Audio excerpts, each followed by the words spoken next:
My name is Shola Adekoya. I'm CEO at Konga Online Shopping Limited, Konga.com. And you've been at Konga for 4 years. What changes have you seen over that period?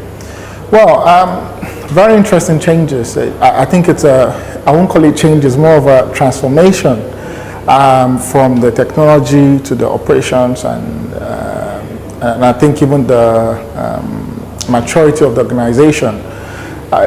When I joined, taking a couple of years back, even the technical know-how, because Konga was founded in Nigeria, so a lot of local technology was put into use, and I think it was early days, even in the tech industry, so we didn't have all the skills. But now you look around, you have a lot of technology, a lot of skills available, better than when we started. But more importantly, for the business, things like logistics.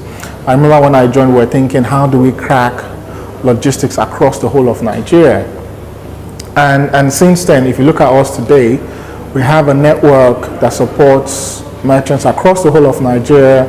We cross rivers to make deliveries, and this is all powered by Konga. Not only are we able to do logistics for ourselves, we're also able to do for third parties. So we have smaller e-commerce companies using KOS for delivery. So it's fantastic.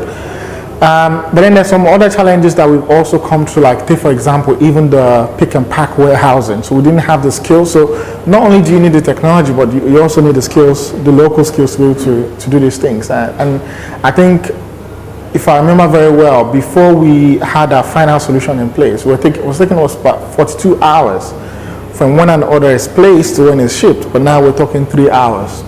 So I think we've moved forward significantly. In terms of customers, and I think what's also happened is that customer expectations.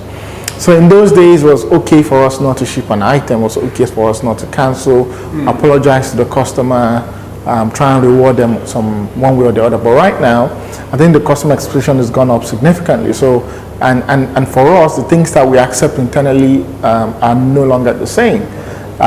We used to have as high as 35% cancellations from our warehouse. Now it's down to 0.02% cancellation from the warehouse. So I think as an industry, it's matured, it's evolved, and the big change that I would say that has also happened is a move from a retail structure to a marketplace structure. I think that's the biggest of all, where you're changing your business model. And this has happened over the last, I think, 18 months to 24 months.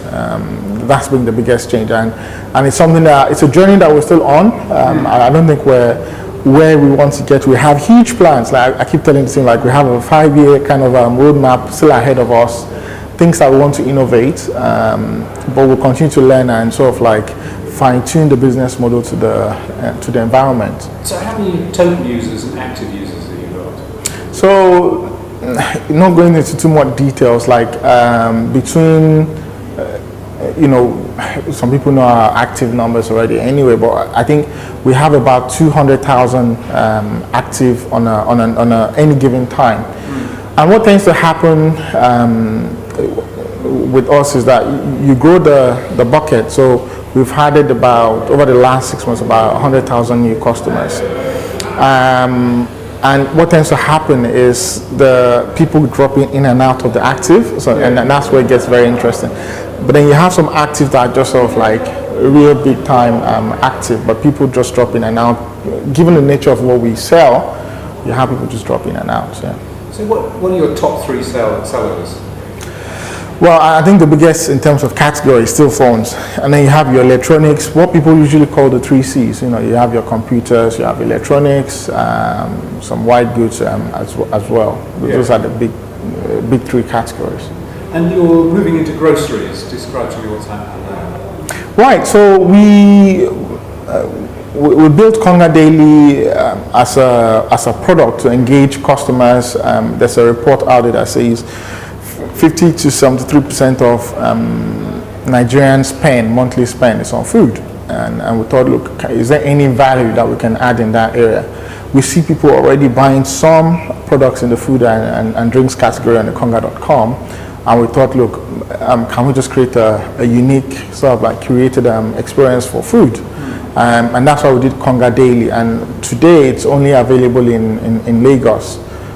We've had, I think so far it's been very successful. We've had about 33% repurchase rate, 100% fill rate, which means that no one has ever ordered an item and then it got cancelled or wasn't fulfilled. So it's been fantastic for us. And to be honest, the thinking behind it was how do we get customers to sort of like become partners with Konga, whereby we are into your everyday lives, not just your one-off purchases or your purchases that you do maybe once or twice in a year. We get into your everyday lives. And your competitors, who are your competitors in the market? I think it's a very, very interesting question. So people would naturally think of e-commerce players as our competitors, whereas for us the competition is actually the offline market, because this is how people shop. Yeah. So I instead of thinking of it as a digital competitor, and especially given the size of the level of penetration in the market, I mean, we're still in very, very early days in terms of penetration, less than 1% of the whole, or slightly less than 2% of the whole population. And in terms of GDP, we're probably like 0.something% of GDP. So it's still very early stage. So for me, I consider competition as what people do today, what they do on a daily basis, and how do I change. I don't necessarily want to change behavior, but how do you sort of like enhance people's lives, you know, save them time, exactly, make shopping experience the same like you'd find anywhere else in Europe or in the States or in developed economies. But then find a way to sort of fine tune it for the local nuances. And so competition for us is more of is the offline. Yes. And are you going for another financing round anytime soon? We had one earlier this year, but then it's all internal. So I think we have strong backing from our current shareholders, and it's been like that for a couple of years now. So it's all internal, non-external just yet. And you're just in Nigeria, or are you? Yes, we're just in Nigeria. And you've no plans to go? Well, you know, if you'd asked me 5 years or 4 years ago when I joined Konga, where would we be today? I would have thought we'd be doing retail back and forth. So you never can tell what the future holds. But as of today, yes, we're only in Nigeria.